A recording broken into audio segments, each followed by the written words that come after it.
All right. We're live. Yep. All right, welcome everybody. My name is David Kopshever. I'm a volunteer ranger here at Katmai National Park. I'm hanging out today with Ranger Michael and Ranger Leslie. We're going to be doing a live chat for the next hour. If you're not familiar with the live chat setup, you can ask us questions below the live video feed. We'll try to answer as many questions as we can. I'll kind of be posing questions to Michael and Leslie. They've been doing some bear research over the last summer, over the last couple of years here in Katmai. We're not in Brooks Camp right now. We've moved on. We're back in King Salmon in the headquarter offices here. So there's no more rangers in Brooks Camp at this point. So we're kind of finishing up our season here. You guys are going to be working on some kind of behind the scenes work. You can maybe tell the audience about that a little bit about that.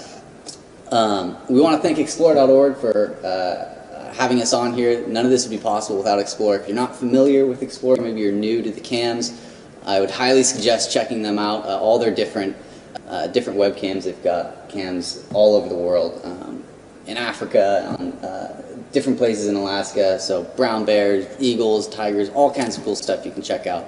So definitely check them out if you're new to the cam experience. So maybe we can start with just what are you guys doing back here in headquarters? What kind of work are you doing when you're not in the field? The really exciting data entry. Yeah, okay. Yeah, we have an entire season's worth of data from a lot of different projects. So we spend a lot of time getting all of that sorted out, trying to get reports written, trying to prepare for next season. Yeah, all the really exciting stuff. So it might not be the most exciting, but it's all part of the larger goal of learning about the bears and then protecting them. So again, maybe not the most exciting. We're talking about it for a couple of years here and planning it for a long time.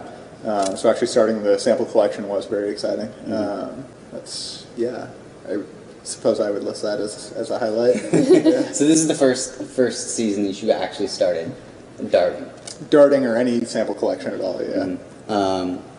How would you say it went so far for the first go at it? I had dreams and expectations of everything going off perfectly with zero problems, but that's simply not the way science often works. Of course. Or anything for that matter. So it went pretty well. July was a little bit rough. We were trying out some new equipment, and it was not working as well as we had originally hoped.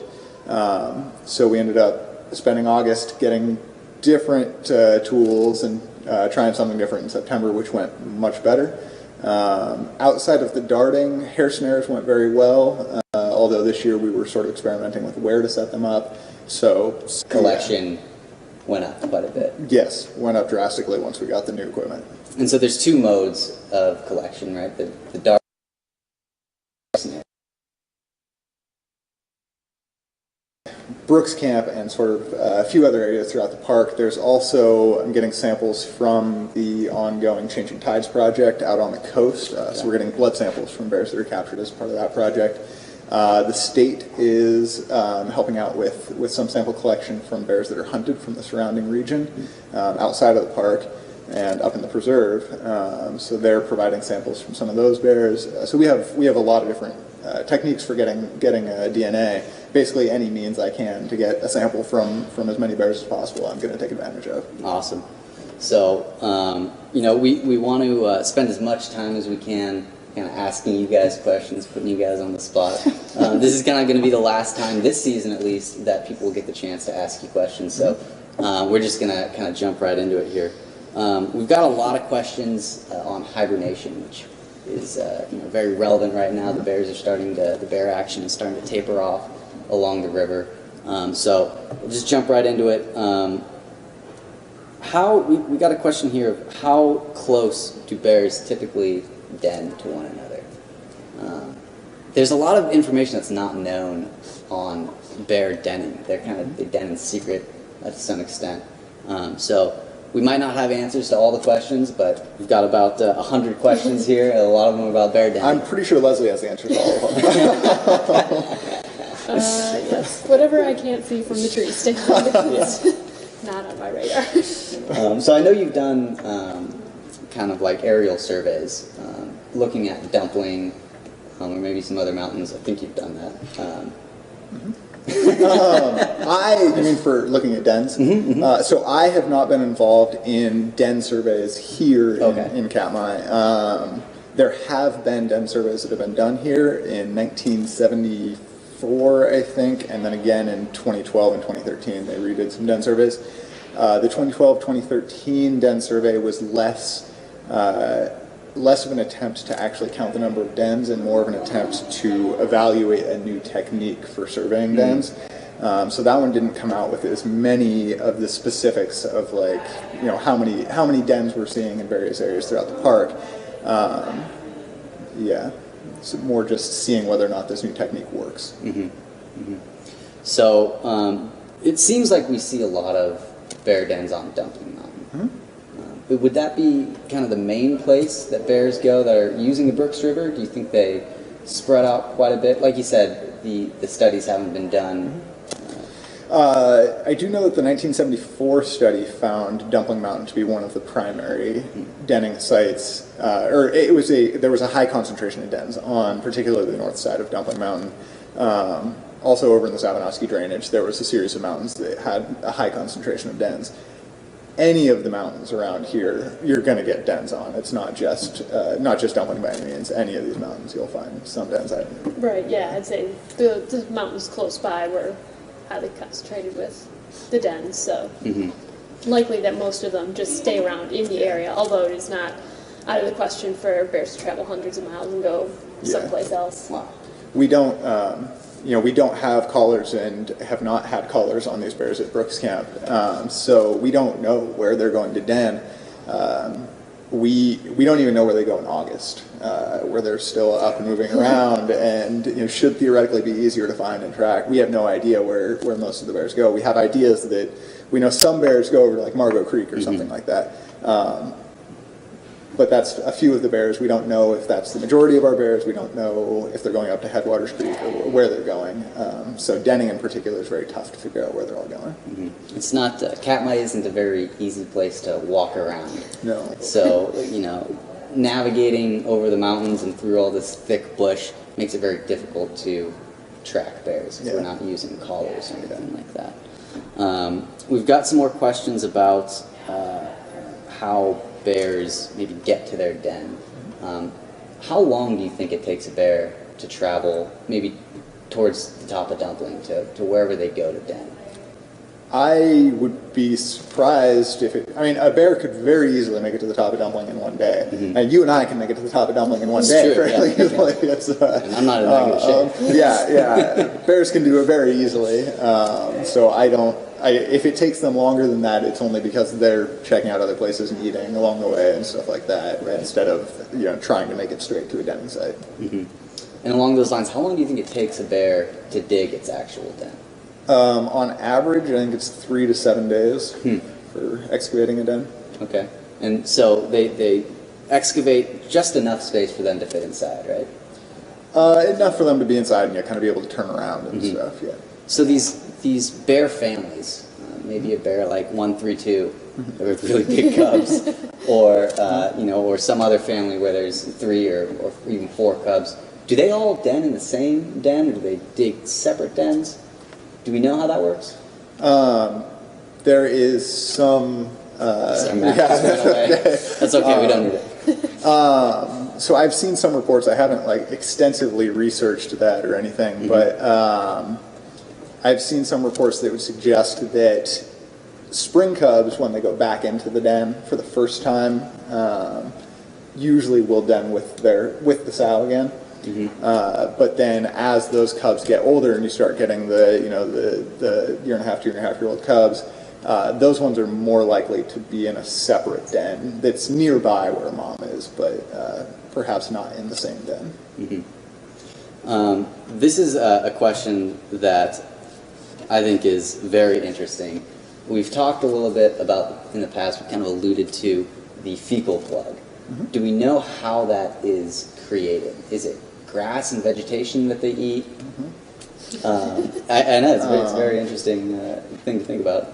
So I have some experience with captive grizzlies as well, and I know that some people that I work with captive grizzlies don't necessarily buy into the fecal plug thing so much. What I have seen is it doesn't seem to be so much a matter of what they're eating. Usually prior to going into hibernation, you want to get rid of everything that's in the bowels because you don't want you don't want meat in your bowels that's then going to be rotting inside of you. Right. So generally they evacuate the bowels prior to going into hibernation. What you do end up with is sometimes you get dead intestinal tract cells that will build up, and hair and stuff like that builds up at the end of the intestinal tract. So you can end up with sort of a plug from that. But it's I'm not aware, and once again, this is not 100% my area of expertise or anything. I'm sort of the opinion that it's less likely that plug is directly involved in preventing defecation throughout hibernation and more just a product of not defecating throughout hibernation.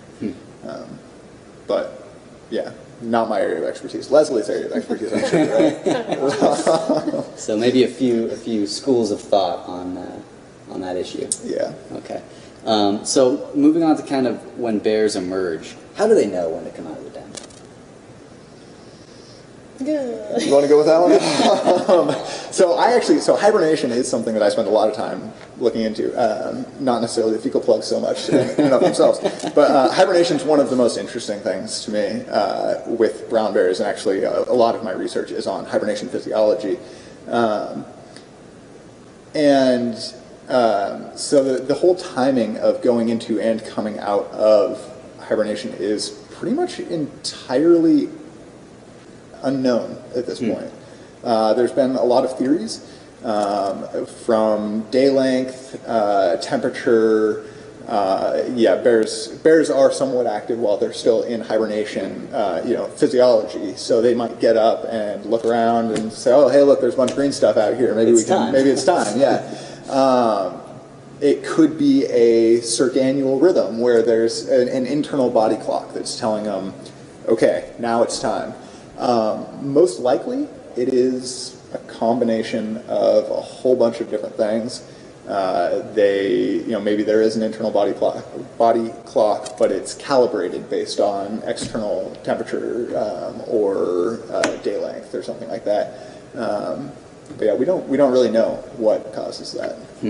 That's one of the really cool things about brown bears is that there's still so many things we don't know. There's still that mystery. So kind of a frontier of knowledge that we're still discovering. So this is another question that I've wondered a lot about.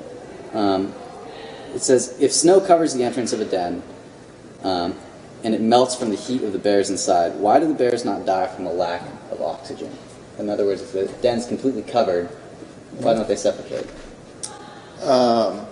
Something that I have tried to look into in the past, actually, and not found a lot of data. It doesn't mean the data doesn't exist, but I have not found a lot of data. My suspicion is that the metabolism slows down, the respiratory rate slows down enough during hibernation that the CO2 buildup is extremely slow, and it's slow enough that even if you end up with some melting of the snow, you still end up have enough permeation through the snow for it to replenish the oxygen inside. Interesting. What kind of areas are the bears looking for when they choose a den site? Is there a certain steepness of the hill that they're looking for, a certain elevation? Depends on where you're looking. It's going to be different for Yellowstone than for Denali and for here. Here, from those two studies that I have seen, the 2012 and the 1974 one, I think it's 1974. It's around the 70s. Yeah. What I have seen doesn't suggest any particular aspect as far as north, south, east, west. As I mentioned, the north side of Dumpling seems like it's a pretty popular one, but over on the Savinoski, I see more on the. I think it's on the south side. I see more spots on those maps. So I don't see a particular aspect necessarily up here. Elevation, once again, varies greatly based on where you are. Here, of course, you go up a few hundred feet, and you're practically above tree line.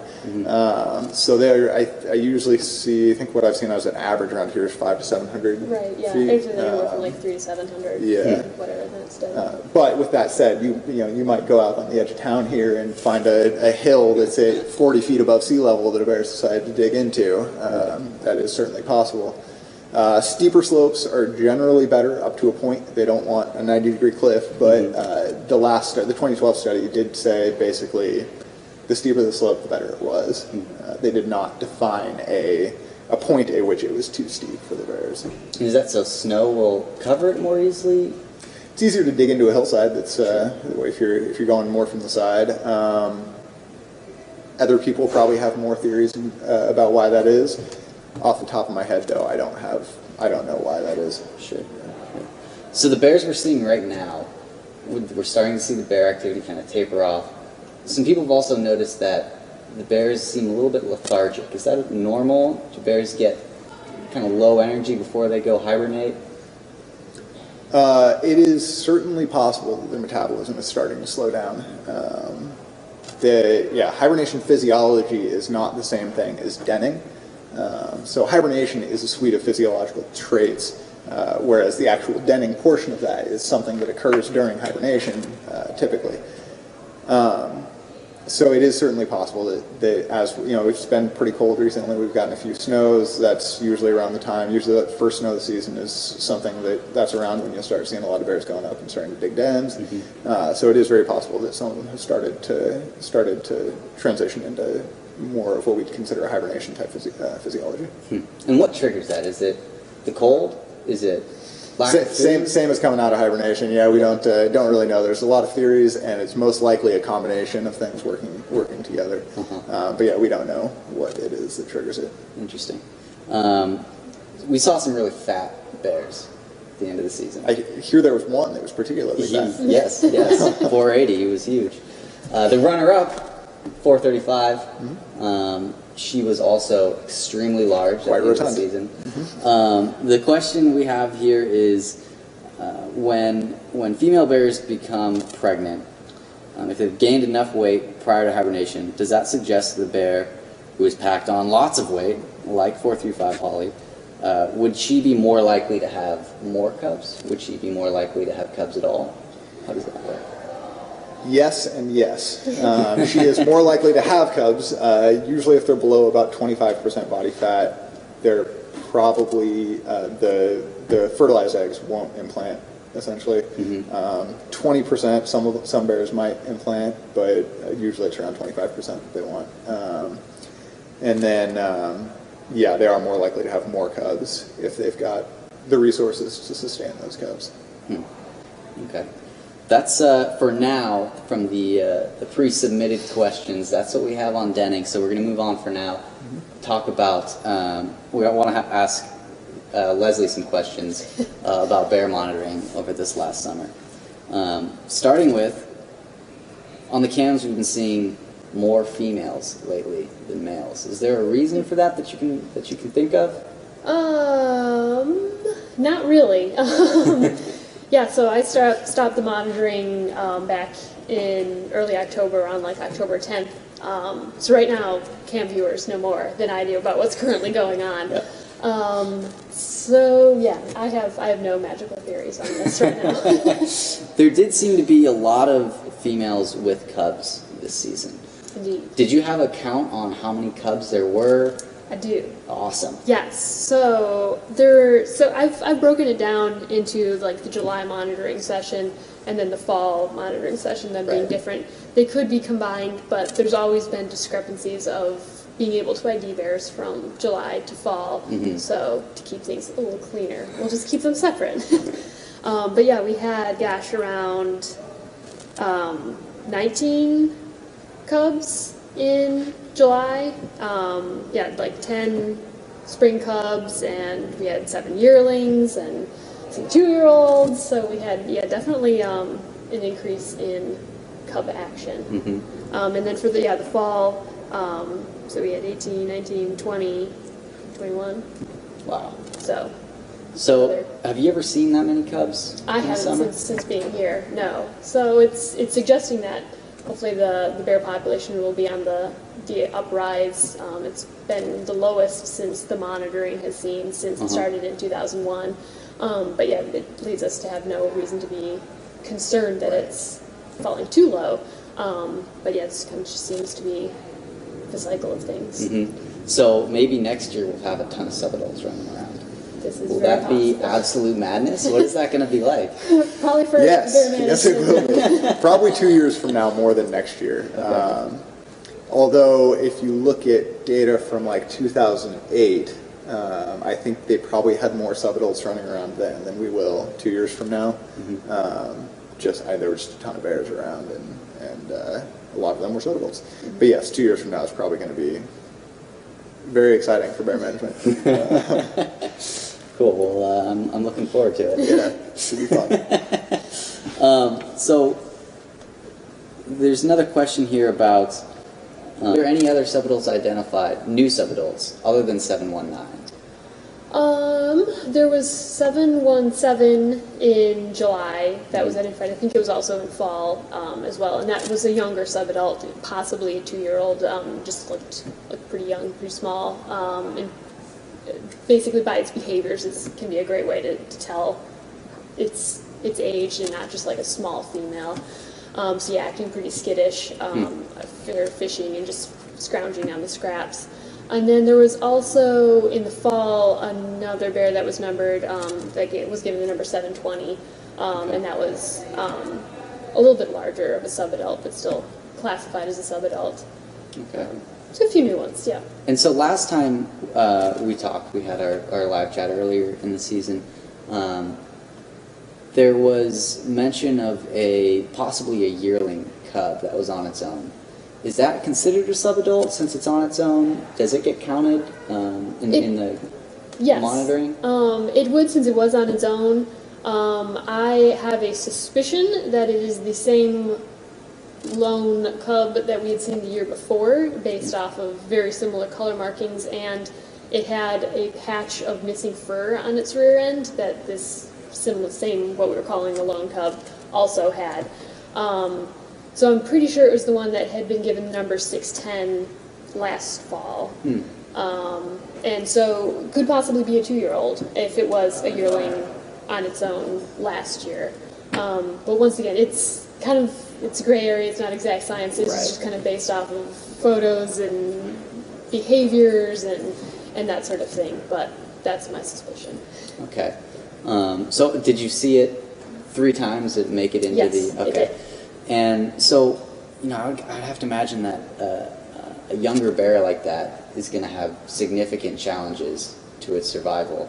Can you maybe tell us what kind of things it's going to be running into, what it's going to be looking out for as it's trying to survive along the river? Right, yeah, I'm probably looking out for more dominant bears. That was another key into looking as to its behavior, and from like last year had very similar behaviors. Then again, any small bear on Brooks River is probably going to behave kind of like that, Right. Unless you're 503 and just pretending like you own everything.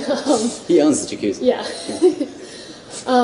So he's gonna be scrounging for scraps. Maybe seen a little bit later if it needs to try to get some more nutrition before going into hibernation and that sort of thing. But its behavior was often that if it saw another bear, it was running immediately, or even sounds of other bears fishing. It was very nervous and kind of skittish behavior.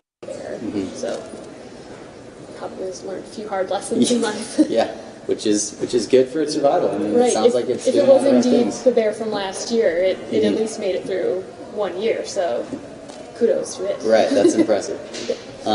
Do you have a list? The scene more than 3 times in observations and coming up with the list, and each year I come out with a bear sort of ID log book, and come up for one for July and one for fall, and we keep some copies around, and those are the materials that go into making the bear ID book. And it is great reference for myself from going from year to year, and that's how I can look back and say, like, oh, perhaps that lone cub was the same bear, and other rangers can use this material for what bear is that? Yeah, totally. So yeah, that information will get passed along for the use of many. Awesome, awesome. I've got a question here of, is it hard to identify the sex of bears during kind of the chaos of bear season? Absolutely. I still don't know for sure. The lone cub 610, what sex it is. Wasn't able to see it urinate, and it's just right now a little fuzzball, so it's not exactly hard to identify any features. So yes, it can be very difficult, especially in fall. Many of the bears are swimming, snorkeling the whole entire time. Basically, all you can see is the top of their head and their ears, and their faces are in water. So it can be incredibly hard to both just ID a bear and to tell what sex it is. So it can remain a mystery for a while. So don't feel bad, anybody watching in the webcams. I don't even know. Awesome. Speaking of difficult bears to identify, or difficult aspects to identify, 68. That was a bear that really stumped everybody in the summertime. How did you determine that it was indeed 68 later in the fall? Yeah, wow. I toil over those bear ID books I was mentioning and have looked through every page and photo hundreds of times, so sometimes you just have these mental images pop into your head. Yeah, it's looking at specific physical features that probably wouldn't change. I mean, the hard part between IDing a bear between fall and July is just they gain so much weight. But yeah, looking at things such as like protruding lower lip, or just kind of the ratio of where their ears are set and their muzzle. 68 kind of has like a higher ridge on the back of his like skull leading into his neck that was more prominent in July, and it was kind of a feature that I'd recognized in the fall, where he had previously only been mostly identified in the fall. So it was kind of that whole looking at silhouettes and some of the features that may not change as much just by gaining hundreds of pounds. Just by gaining hundreds of pounds. Yeah. So yeah, it was looking at a lot of those features, looking through lots of different photos and kind of putting it all together. Hours of toil. Yes, exactly. Basically is the answer. Looking at photos. Cool. So for now, I'd like to kind of move on to some darting questions, and as you guys throw questions into the chat box below the video screen, we can get back to kind of these other topics. So Michael, let's see, here we go. One of the goals, or perhaps one of the things that will happen with the genetics study, is we'll be able to maybe learn about some behavioral genetics of bears. What do we know about that subject? Are things passed down, what nature versus nurture? Do we know anything about behavioral genetics in regards to bears? Very little. There has not been a whole lot of research on the topic in bears specifically. Dogs, there's been a decent bit, and that may or may not be something that we could say is similar for bears. There is some research on, let's see, I think in Sequoia Kings with black bears, they did a little bit of research on whether or not bears that were, breaking into cars and stuff like that and getting into people's food, whether or not they were likely to transmit that behavior. However, that was not behavioral genetics necessarily. That was just, is that trait passed on? Right. What would make that behavioral genetics is then trying to determine what percentage of that is nature versus nurture. How much of that is a genetically coded behavior versus something that they're learning from their mother as they're growing up. And there's really not been a whole lot done looking into that, trying to figure out the genetic determination of various behaviors in bears. So that's something very exciting that maybe we'll look to learn more about in the following years. Yeah. How many bears were you able to dart this summer? Darting, I believe, so let's see, I know that you put a list up online. I believe the total number was 14 that I was able to get samples from. There were a few others that I darted that I was not able to get samples from as well. We talked about the difficulties in July, the bears that were darted that we did not retrieve samples from. And then there were a few in the fall as well that darted and did not did not get a sample back. And so it sounded like you kind of perfected some techniques. I would say perfected is not the word used, but Improved upon, yeah, perhaps. Did you find it easier to dart in the fall because there were less people around, or was it more just kind of honing the technique of darting? The opportunities to dart once camp closed certainly increased. Particularly, for fall, of course, there's a lot more bears in the lower river than there are up at the falls. So while camp was still open, darting in the lower river is not really an opportunity. They're not really an option. There's too many people around. I don't want to take the risk of upsetting a bear and then having it run off and run into a person. So during July, the only place where I can dart is up at the falls platform. So the opportunities were much more limited. Whereas in the fall, once camp closed, then yeah, there were more opportunities to dart. Of course, if you're up at the falls area, you can't dart a bear that's in the water, right? It has to be on land. It has to be, when the dart falls out, it has to be accessible. Correct. And, and I don't want it to be in the middle of an interaction with another bear. I don't want it to be actively feeding or something like that. Right. So there's, a lot of things that I'm looking for that constrict it further. Right. Did you run into any additional problems once camp closed with the closing of facilities? Did that hinder your ability to do any darting? Not greatly. The only way that really impacted me was one of those self-imposed rules that I have is I try to make sure that when I'm darting, I'm doing so from a quote-unquote location of safety. So whether that's a hard-sided building or a platform or something like that. So the only thing that became more difficult was perhaps there were some cabins that were open and available for me to dart from. That once they got fully shut down and locked up, then I couldn't dart from that location. So there's certain locations like the Overlook that became more challenging once all the cabins were locked up. But, yeah. Do you have to, when you process the samples, do you have to refrigerate them? How does that part work? So the samples are being put into a solution called RNA later that's designed to preserve nucleic acids. And then from there, so you put it in a refrigerator for 24 hours so that solution can permeate the tissue, and then you put it in the freezer just so that it'll last even longer.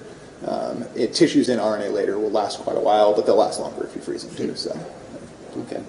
A lot of people saw you attempt to dart 480. Could you explain kind of what happened with that? I think some people thought you did dart him, and then we put out that full list of bears that were successfully darted. He wasn't on it. I did not dart 480. I don't remember which direction he was going, but yeah, he went by the end of the bridge, and I got really excited because I was hoping to get a sample from him, and ran across the other side of the bridge and kept looking at it and not liking my position and not liking the way he was standing, and just there were a number of things that didn't make it a perfect shot for me, so I opted not to take the shot, and so I did not get one from him this year. So hopefully next year I'll be able to get that opportunity. Next year. We're coming for you, Otis. He was such a big target. Yeah, he was. It's true. It's true. Another male bear that people saw you attempting to dart was 83. Would you mind kind of going into that situation? Sure.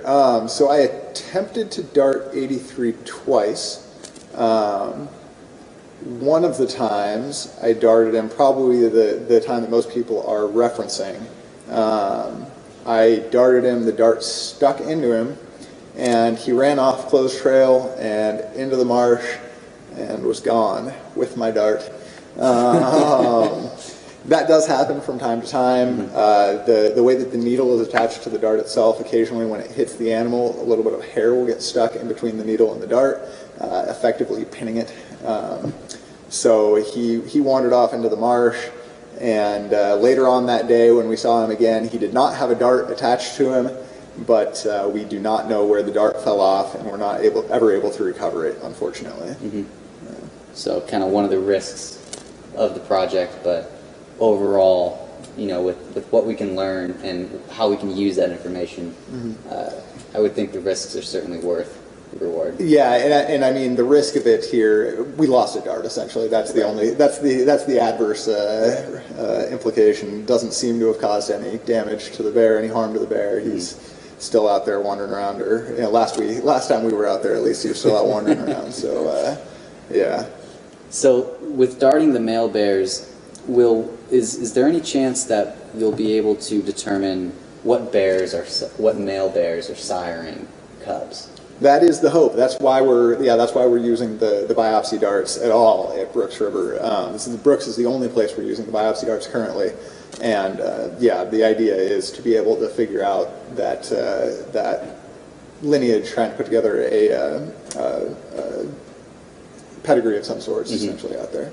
And so, what will that be able to tell us? Will that help with seeing kind of what behavioral traits are passed on? So immediately, it won't tell us a whole lot, other than some, oh, hey, that's really neat. That bear's, cool. That bear's related to that bear. Right. In the long run, the hope is that we'll be able to continue collecting this DNA data, and then associate that with Leslie's monitoring data, and try to use that to figure out some of that behavioral genetics, and try to look at, for instance, if there's a behavior that is seen in certain boars that you then see in their offspring that is not displayed by the sow, then that's an indication that could be a genetically predisposed behavior. Very cool. So there's been a lot of interesting stories that have kind of happened over the season. One of those is us finding the bear carcass out behind the platform. We compared its teeth to pictures of 814. They look very similar. Nothing can really be concrete about that, but it's something that was really interesting that happened over the season. Do you guys have any thoughts on that? Did you get to see the comparisons of photos? Yes, I feel like Leslie is going to be the expert on whether or not that was a 814. Right. Well, we can't say for sure. Yeah. How are you relatively convinced? I mean, not seeing 814 this year kind of helps it, if it looks and smells and talks and walks like it, perhaps we can say it, but I'm kind of with you. We can't say for certain, but not seeing 814 this fall, and if we continue to not see him, there's a great likelihood it could be. Yeah, and so next year we'll see if he shows up, and we'll all be, oh, well, I guess that wasn't him. Another cool story was 719 following around 402 in Cubs. That was a really fascinating interaction. Nothing that I ever expected to see. Me neither. Have you ever seen anything like that? Do you have any thoughts on that whole situation? It was comical. Yes, it'll be interesting next year to kind of see what she ends up doing. If 402 is going to kick out her two, at that point they'll be 2-year-olds. Is 719 just going to go from mother to mother looking for nurturing? Or will she finally kind of step up and fill the sub-adult role that she's destined for, I guess?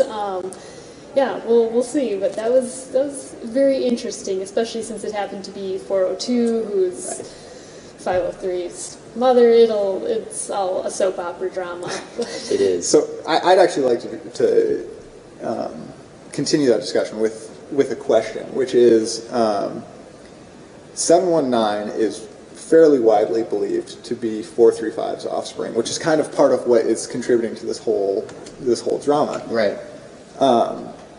I would stick with the same. While it seems we can be reasonably confident that it is 435's. I'm curious how confident you are that is 435's offspring and not another sub-adult that came in. Yeah, that is very true. That's kind of one of the risks of not having some sort of collaring or tagging or anything like that. Is it's never really for certain. Right. I personally feel very confident in it, but there's definitely room for human error in all of this.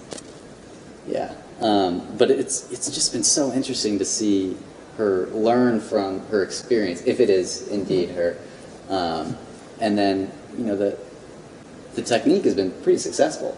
There was one instance where 435 charged 719 and 402 seemed to react. I don't know if you were able to see that or not. I didn't see it in person either, but I saw some videos afterwards. So, you know, 435 charges 719, and then 402 kind of backed off 435. I wouldn't venture to say that 402 was protecting 719, but it worked out in 719's favor. So kudos to her, I guess. Yeah. She found a way to make it work. Yeah. This is a really interesting question I have here. Yesterday, somebody saw 94 chase away a raven. There's also some video of other bears chasing away ravens. Is there any unique relationship with bears and ravens? They seem to tolerate gulls and magpies.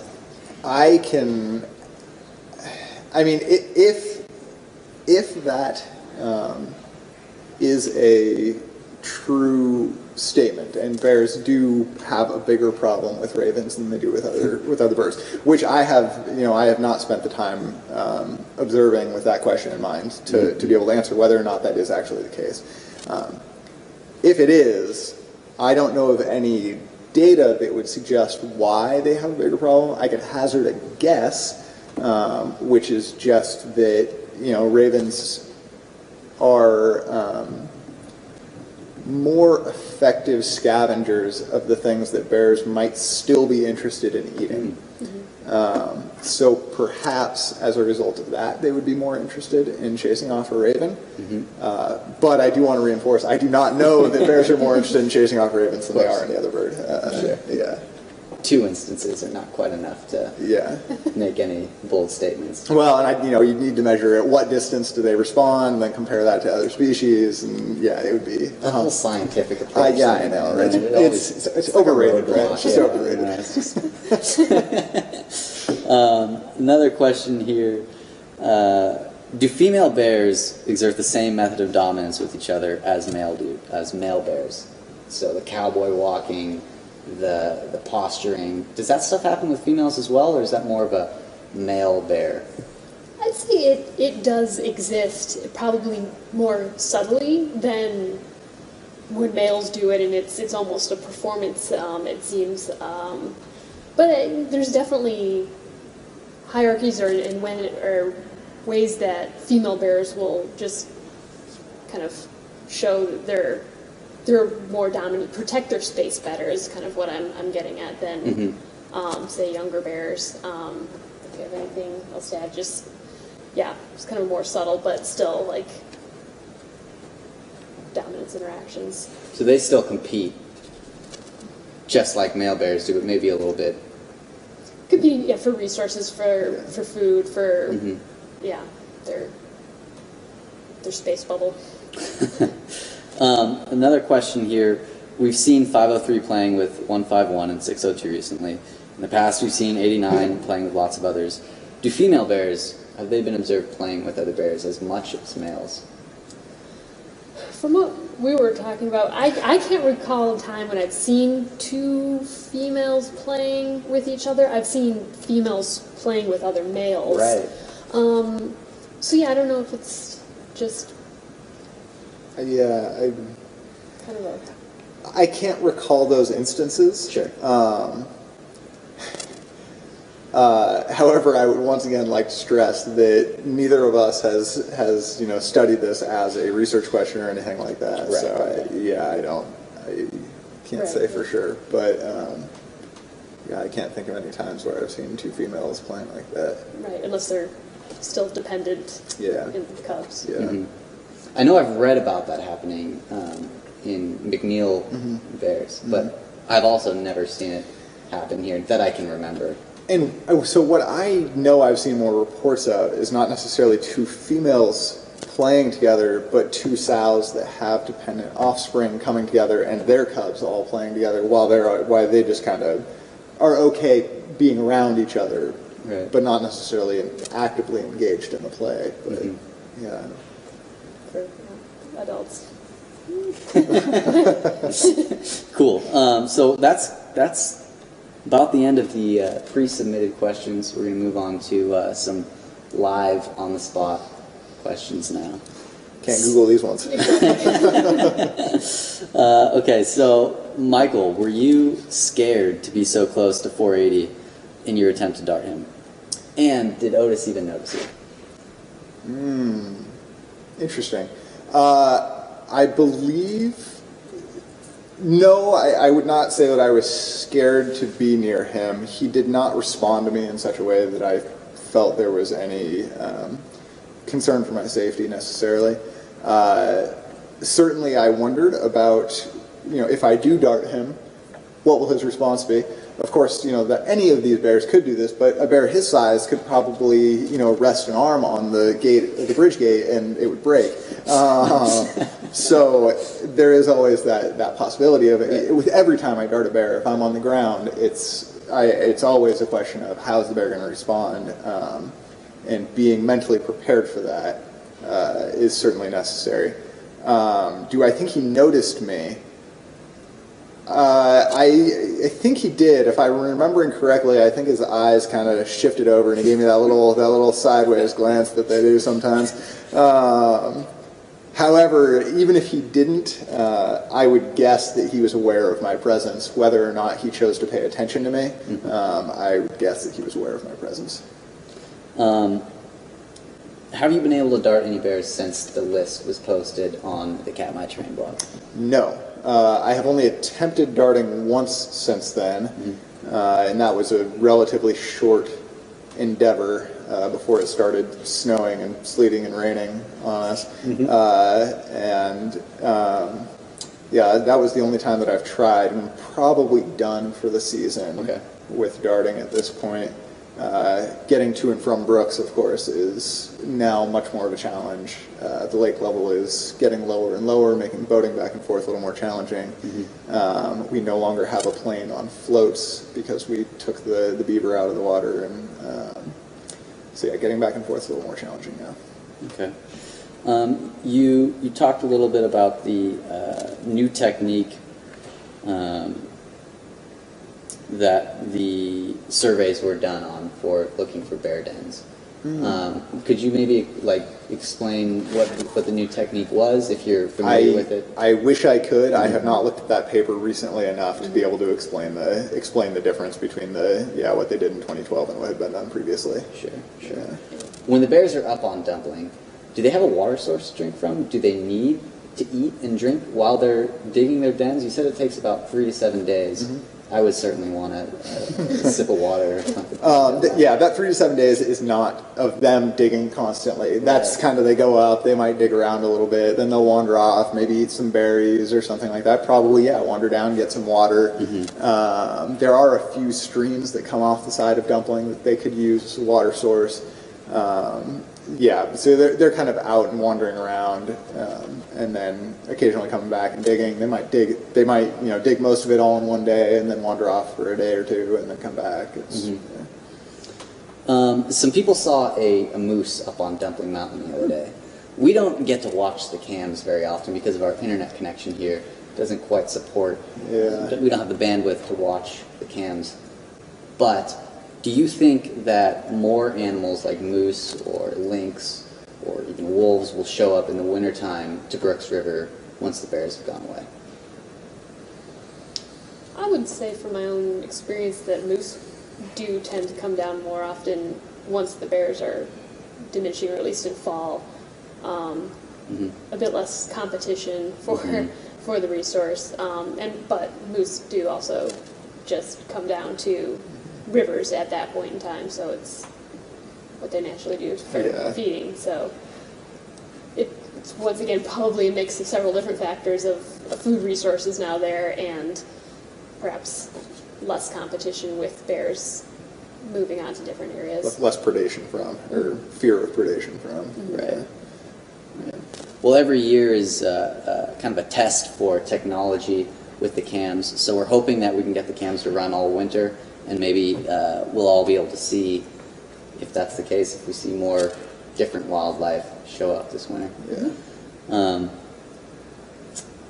If I've got another question here. If multiple yearlings are emancipated at the same time from the same mother, will they roam their first season without mom together and maybe even hibernate together? So will siblings stick together their first year out of the nest? Okay. It's certainly not uncommon for siblings to stay together for quite a bit of their first year. Whether or not they will den together, I don't know. I've not seen any reports on that, so I'm not sure. But yeah, it's certainly not uncommon for them to roam together. There may have been a case in Minnesota with black bears where siblings denned together after they were emancipated. But I'd need to look into that, and that's also black bears, not brown bears. So yeah, I'm not positive. Populations can be different among brown bears, let alone other species. Yeah. When do the bears appear for hibernation? When can people start looking for them next year? April is when I would expect them to start showing up, or when I would expect them to be coming out of hibernation would be probably around mid-April. Of course, it changes year to year.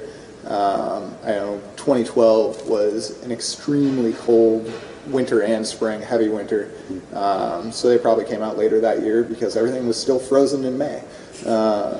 Whereas the last couple of years have been pretty warm, so it's very possible that they came out earlier the last couple of years. And it seemed like things got green really early this year. Very much so. So maybe they came out even earlier this year. Yeah. This year was an extremely early leaf out. Are there any plans to do any kind of collaring research or tagging bears at all along the Brooks River? Not currently.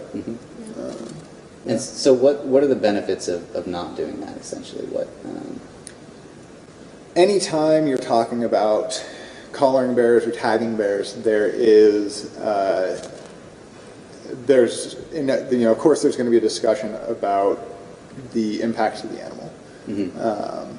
You can't collar a bear without having some impact to the animal. We do everything we can to minimize that impact. And any research that we're doing, we're trying to minimize our impact to the animal. But that would be one of the primary concerns, is trying to make sure that if we're doing this, we have a good enough reason for doing it, and we're not just doing it for the sake of it. Knowing where the bears go in August is probably not a good enough reason to collar a bear. There are things that I think would be interesting that would involve potentially tagging bears, but yeah. So we've got to weigh the cost to the benefit. And then, of course, there's also the issue of a lot of people don't want to see a collared bear or a tagged bear, either on the webcams or in person. So that's something else that we'd have to consider. Yeah. These bears that have been emancipated this year, they're new subadults, do they instinctively know to go dig a den? Do they learn that from their mother? They're probably not going to answer our questions, but do you have any idea? Somebody's gotten used to my canned response. I stole it from you before you even used it. Do they instinctively know, or do they learn it from their mother? So that is an answerable question, based on whether or not. Once again, this is going back to black bear data. I know around the Tahoe region, black bears are very different, though. They don't really dig dens so often, as they just kind of use an available opening. I think that's an answerable question. I think I can find an answer to that. I'll have to look into it. I'm not sure. We could look at data from rehabbed cubs, though, that are released into the wild to see whether or not see how they deal with that issue. Interesting. Yeah. I'm starting to test it now on this. Yeah, it's good. It's getting harder and harder. I thought we were going to stay easy this whole time. Do you ever collect fecal samples for the genetic study? No, not for the genetic study. You can collect DNA from fecal samples. It's generally poorer quality DNA than you're going to get from hair samples, and certainly from tissue samples. The tissue samples and then the blood samples I'm getting from the coast, those are much higher quality DNA. The hair samples are not as high quality as that. Fecal samples tend to be worse. Being in a wet environment tends to degrade DNA. UV and water are pretty much the two biggest things that will degrade DNA. And feces tends to be a fairly wet environment, so it's generally lower quality. You also end up with a lot of contamination from bacteria in the gut, or something else the bear ate, or something like that. Yeah, usually if you're getting DNA, my understanding of it, if you're getting DNA from feces, somebody's going to correct me on this. My understanding of it, though, is that you're generally getting it from they're swallowing their own hair, and you're getting skin cells from the intestinal tract and stuff like that. That's how you're ending up with their DNA in the feces. But because that would certainly be easy to walk around Brooks Camp. it would, very much so.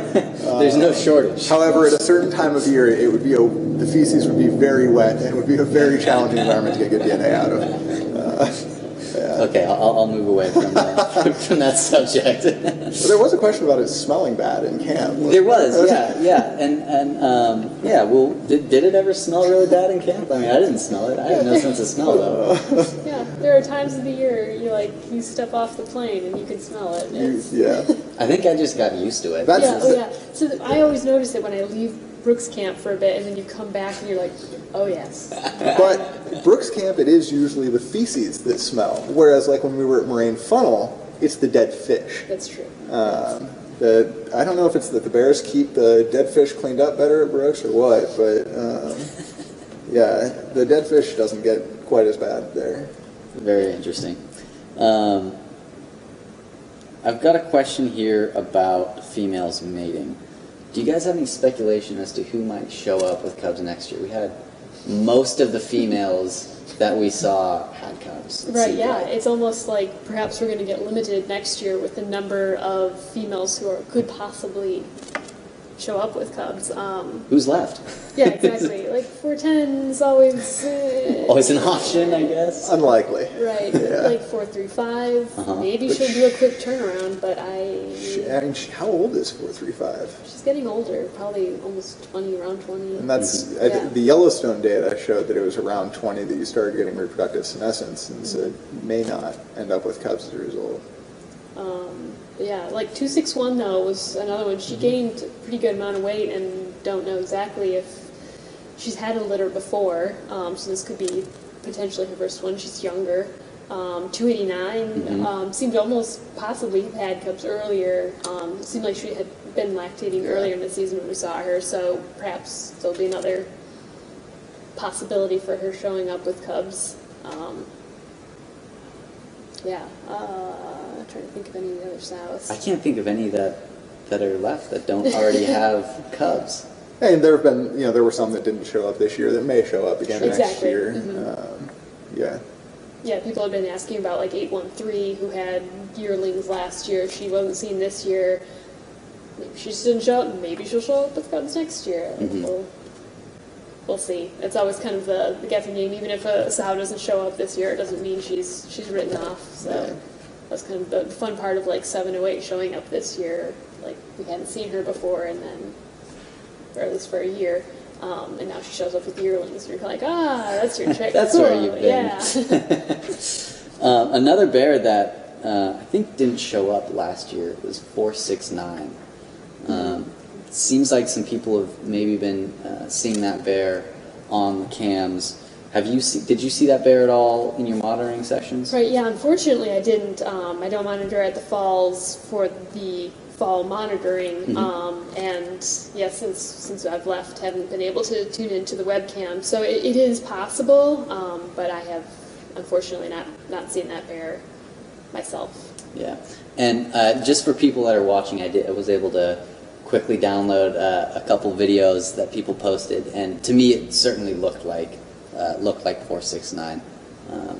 Unfortunately, it didn't show up during your monitoring I'm still sessions. Blind. Another question here: do bears have to deal with ticks, fleas, mites, bugs, that kind of stuff? Bugs, certainly. I mean, they have to deal with all of the biting insects that we have the privilege of dealing with here in Western Alaska. We don't have to deal with ticks out here. I don't remember if there are ticks anywhere in Alaska. I think there are, but I don't think we have them here. So we don't have to deal with ticks, and the bears don't have to deal with ticks here. Certainly other locations. I have worked, when I was working in Minnesota on black bears, I saw some very engorged ticks on a lot of those bears. But not so much here. So mosquitoes, gnats, but not ticks. Cool. Yeah. A bear like 273 and her cub, is that kind of inquisitiveness that we see? Do you think that's a learned behavior? Or do you think it's passed on through genetics? Again, that's not something that we probably know.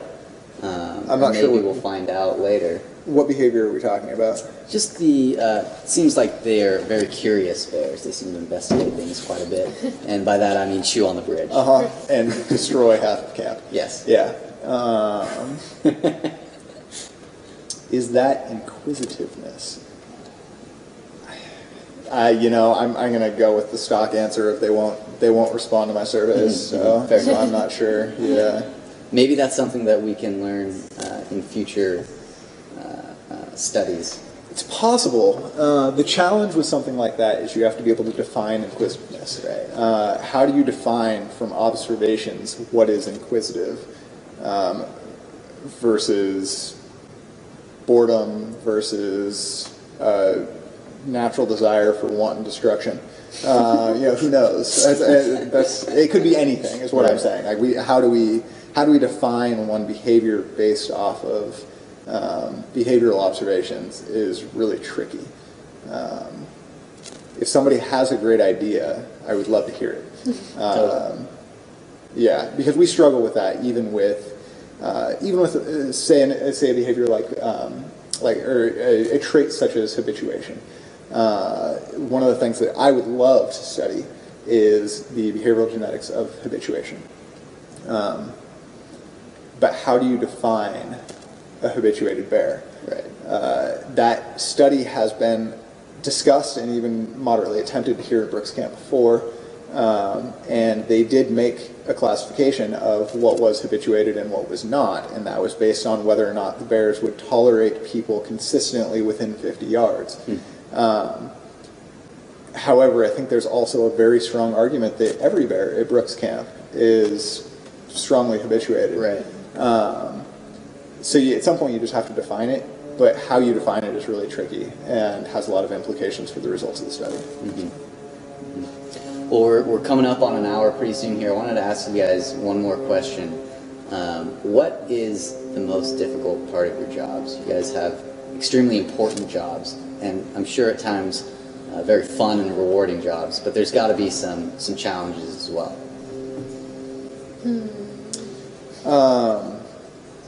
Boy. My laptop computer that's outdated is a challenge. So technology out in Alaska can be difficult. Well, and that kind of goes along with what I was going to talk about. The difficulties that I had with darting at the beginning of the season was challenging, and associated with that, logistics.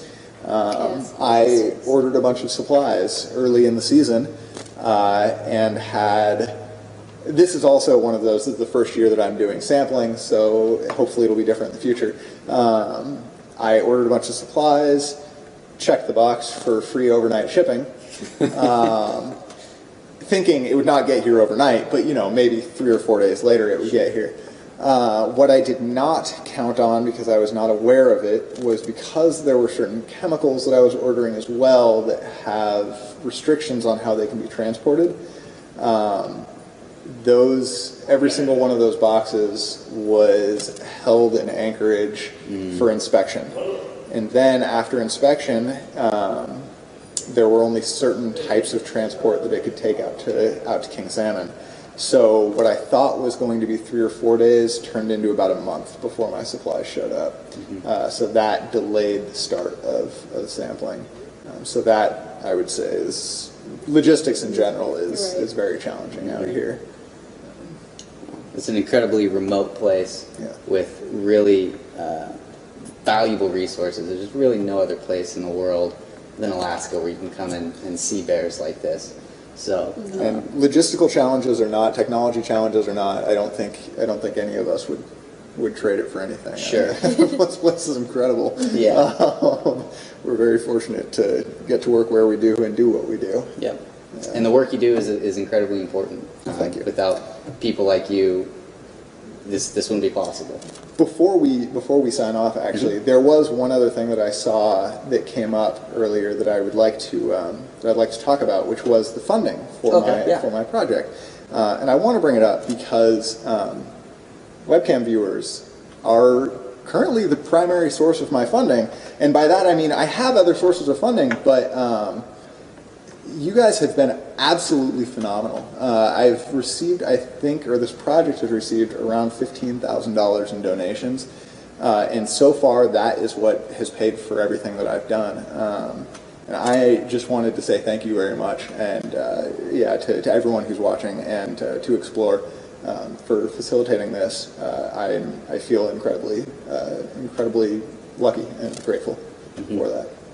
So without the work you do and without the support that you get, none of this would be possible. So whether it's donating to a study or being interested in bears and wanting to learn more about them and supporting us by being the viewership. If people didn't care about it, then we'd have no place to work. There'd be no reason for us to be here. Absolutely. So thank you everybody for joining us today and for supporting Katmai throughout the years. So. Yeah. We'll sign off for now, and we'll see you all next time.